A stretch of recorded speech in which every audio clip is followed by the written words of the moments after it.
forest had always felt like background noise in my life, quiet, predictable, measurable. But that morning, before anything went wrong, it carried a weight I couldn't define. The air felt sharp, the light felt thin. Every sound lingered a second too long, as if the woods were listening instead of echoing. It reminded me of the feeling just before a storm hits, a hush that settles over everything. I didn't think much of it then. I should have. My name doesn't matter as much as what I believed. I lived in numbers. I lived in data. I trusted metrics more than people. Running was my foundation, my identity. I competed at distances most runners avoided. I trained for pain. I chased suffering like it owed me something. And the trails, they were laboratories to me. Every mile recorded, every heartbeat measured, every variable controlled. So when I heard stories about strange things in remote forests, I dismissed them. People scared themselves. People misinterpreted. People exaggerated. I thought I was above that. But I was wrong. The trail I chose that day wasn't an official one. It wasn't even marked on most maps. A hidden loop known to a small group of elite runners. A brutal test of endurance and skill. They called it the Needle, 50 miles of climbs, descents, stream cuts, and untouched wilderness. A trail so unforgiving that only a handful had ever completed it. I wanted more than completion. I wanted a record. I reached the trailhead at dawn. The light was faint, a washed-out blue bleeding through the trees. My watch blinked awake. My gear felt weightless. Every muscle in my body buzzed with focus. This was supposed to be the day I'd proved something, maybe to myself more than anyone else. And then I saw the warnings. Crude wooden scraps hammered into the trees. Letters smeared across them like old paint dragged by a tired hand. Beware the Yoon walking. Stay away from the trail. Do not push further. I actually laughed. Out loud, it felt like a setup for a campfire prank. The unwalking, it sounded ridiculous. Something invented by someone who had never run a mountain mile in their life. I even took a picture, planning to send it later as a joke to my running group. The trail opened in front of me, a narrow spine of dirt winding into dense green. I stepped forward, feeling the earth shift under my shoes, feeling that old familiar rush of adrenaline. The forest wrapped around me. The canopy dimmed the sky. The air cooled. Everything felt tighter, closer, quieter. I settled into a steady rhythm. Feet tapping dirt. Breath smooth. Mind clear. My world collapsing into the motion of running. Hours passed in a blur. Climbing, descending, cutting through the valley. The needle felt exactly as promised, harsh but conquerable, beautiful in its own severe way. Every turn sharpened my confidence. Every ridge expanded my certainty. Then I reached the overlook. The wind swept across the ridge like a cold breath. The entire valley stretched below me, endless terrain folding over itself. I checked my watch. Perfect numbers, perfect pace. I felt invincible standing there, surrounded by miles of untouched green. And that's when I noticed it. A thin, dark shape on a distant ridge. Straight, still, wrong. Something that didn't belong in the natural chaos of the forest. I zoomed my phone camera. The image blurred, the shape dissolved, but the unease it planted, that stayed. Slow burn psychological dread, natural human narration, short plus, mid-sentences, no repetition, pure forest horror atmosphere. The descent into the valley hit harder than I expected. The air grew heavier. The light dimmed beneath the dense canopy. The trail twisted sharply, dropping into shadows that looked thicker than they should. My breathing stayed controlled, but something under the surface felt off-like. The forest was waiting for something I couldn't see. Still, I pushed on. This was just terrain, nothing more. Streams cut across the track. Cold water splashed up my legs. Branches clawed at my sleeves. The ground grew slick with moss. But my pace held. My body felt tuned, almost mechanical. I wanted to make up time. I wanted the climb on the far side of the valley to hurt. I wanted the record. When I started ascending again, the burn in my legs felt good. Honest. I reached for my watch to check my progress, expecting confirmation that I'd flown through the valley. The numbers froze me. Distance, 0.2 miles. Time, 2 hours. My breath caught. That couldn't be right. It shouldn't be possible. I shook the watch as if that would wake it up, rebooted it, waited for the satellite lock, felt the seconds tick by in the cold air, and when the screen revived, the result hit just as hard. Still 0.2 miles. The thin, sharp panic threaded through my chest. I forced myself to breathe. I told myself it was a signal loss, a glitch. Dense forests did that sometimes. Nothing supernatural, nothing strange, just data failing in an unfriendly environment. But when I turned, expecting the peak I had left behind to be a fading silhouette far across the valley, my body tensed. It wasn't far. It was close. Too close. Looming above the trees as if I had barely moved at all. As if the valley hadn't existed. My pulse jumped. My thoughts scrambled. I tried to reason through it, but the forest around me felt wrong now, like the world had shifted slightly while I wasn't looking. And when I glanced across to the opposite ridge, I saw it again. That thin, dark figure. The same vertical line. More defined now, almost shaped. Maybe closer, maybe not. I stared at it longer than I meant to. The distance felt uncertain, elastic. I blinked once hard, then forced myself to look away. I ran, not with control this time, not with the smooth cadence I trusted. My stride turned frantic, my breathing sharpened. Every thought narrowed into a single need: create distance, create space, leave whatever this was behind me. But the trail refused to cooperate. After a steep climb, my legs burning, my lungs tight, I spotted a familiar shape ahead, a lightning-scarred oak, split down the center, black wound exposed. I had passed that tree earlier, an hour before.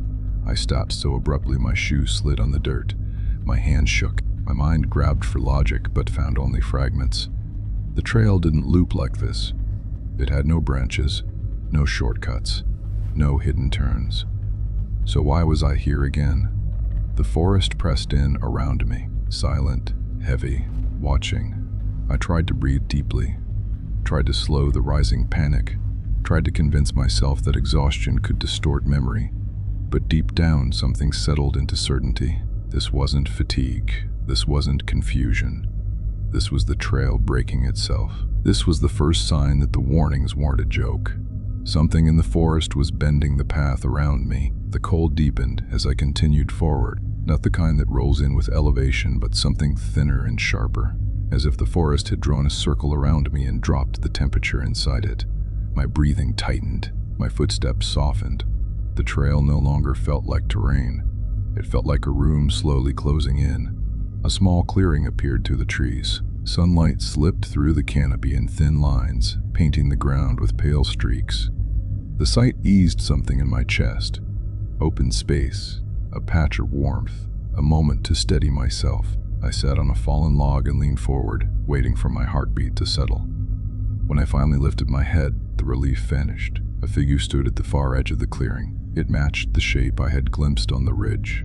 Earlier tall, unnaturally thin and burned-looking, as if a dead tree had been twisted into the outline of a person. Its surface was cracked, dark and grain, patterned. It had no face, no features, no sign of breath or life, but it faced me. And the pressure of its presence pushed into my ribs like a weight. My pulse hammered. Instinct pressed me to run, but logic held me still. I needed to understand what I was seeing. I had always trusted observation more than emotion, so I forced myself into an experiment. I stared at it without blinking. My body stayed rigid, my breathing thinned to quiet, careful draws of air. Minute after minute passed while the figure remained perfectly fixed. No shift in its stance, no reaction to the breeze drifting through the clearing. The stillness tricked me. My mind crawled toward rational explanations. Maybe it was carved wood. Maybe someone with a dark sense of humor placed it here for hikers. Maybe exhaustion was exaggerating its shape. I held on to that idea. It felt safe enough to make my shoulders loosen. I reached down to grab my water bottle. It took only 3 seconds. When I looked back up, the world felt wrong. The figure had moved closer, far closer now, standing just beyond the midpoint of the clearing. The distance that should have separated us had simply vanished. No path disturbed, no branches broken, no sign of travel. Space had collapsed without a sound. A jolt of fear shot through me so sharply it felt electric. I stumbled backward and instinct finally took control. I turned and ran. My stride lost all form. My arms cut the air in panic. The forest blurred around me, yet something felt off. A moss-covered birch sat in my peripheral vision. I expected it to glide behind me as I ran, but it stayed fixed beside me as if glued to my field of view. I pushed harder, forcing my legs into a sprint, but the world refused to shift. The trail didn't stretch forward. The trees didn't pass by. I was moving, but the forest held me in place like an image printed on glass. My breath broke into sharp gasps. A rising terror clawed into my throat. I forced myself to glance over my shoulder. The figure was directly behind me, close enough that its cracked surface filled the edge of my vision, close enough that its shadow spilled over my shoes. It hadn't stepped. It hadn't traveled. It had simply removed the distance between us again. My foot caught against a rock hidden under the leaves. The world tilted violently. The ground slammed into the side of my head. Light burst across my vision, white, jagged, blinding. Everything went dark. A cold shiver ran through me before I even opened my eyes. The ground beneath me felt damp. The air felt still. My head throbbed with a deep, dull ache. For a moment I didn't know where I was. And when my vision steadied, the truth hit with a force stronger than the fall. I was lying near the trailhead, the same clearing where my run had begun. The same crooked signs nailed into the trees, the same peeling paint warning hikers to turn back. I didn't remember walking here. I didn't remember standing up after the fall. I didn't remember anything between the burst of white light and waking on the ground. My body felt heavy, as if something had carried me instead of letting me return on my own. A weight settled in my chest, quiet, crushing, certain. I hadn't escaped. I had been released. I forced myself onto my feet. My legs wobbled beneath me, barely able to hold my weight. The forest behind me looked exactly as it had earlier, but the stillness felt different now. It watched instead of waiting. Every shadow felt too deep. Every tree seemed angled inward, like the entire trail leaned in my direction. I reached my car with trembling hands. The door almost slipped from my grip. When the engine finally turned over, I drove without thinking. Every mile between me and the trail loosened my breath, but the tension didn't disappear. It clung to me like a second skin. Back home, I tried to convince myself that exhaustion and trauma had distorted everything.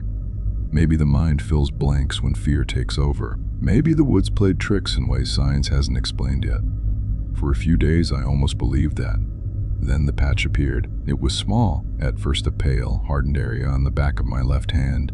The texture felt odd, smoother than skin should be. I assumed it was irritation from the fall, or a scrape I hadn't noticed. I didn't pay attention to it until it began to grow. The color shifted next.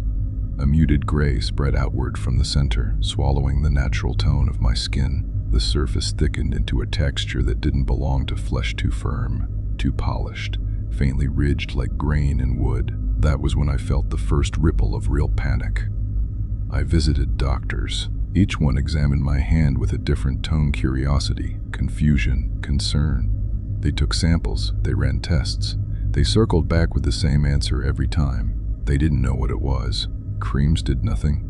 Bandages stayed dry and useless. The patch crept toward my wrist, slow but steady. When I touched it, I felt nothing at all. No temperature, no pressure, no pain, just emptiness. As the days passed, a realization formed inside me with a slow, merciless certainty. This wasn't a rash. This wasn't infection. This wasn't a medical condition waiting for a diagnosis. It was part of the thing I had seen in the clearing. When I fell, when everything went silent, when the world twisted and distance collapsed, something must have brushed my skin. Not a touch in the human sense. Not contact that leaves a bruise or scratch. Something quieter, something that moved through space the same way it erased it. The forest stays quiet at night, but the silence inside my home has changed. I hear faint shifts in the walls. I feel pressure in the air when the lights go out. Sometimes I wake with the sense that something stands just out of view, lingering in the dark corners of the room. I don't know how much time I have before the spreading texture reaches my shoulder. I don't know what happens when it reaches my throat. I try not to imagine waking one morning unable to move, my body stiffening into something the forest might recognize. And the worst part isn't the transformation. It's the possibility that it isn't finished closing the distance. Even here, far from the trail, I feel the same weight in the air that I felt before it appeared in front of me. I don't think it ever stopped watching.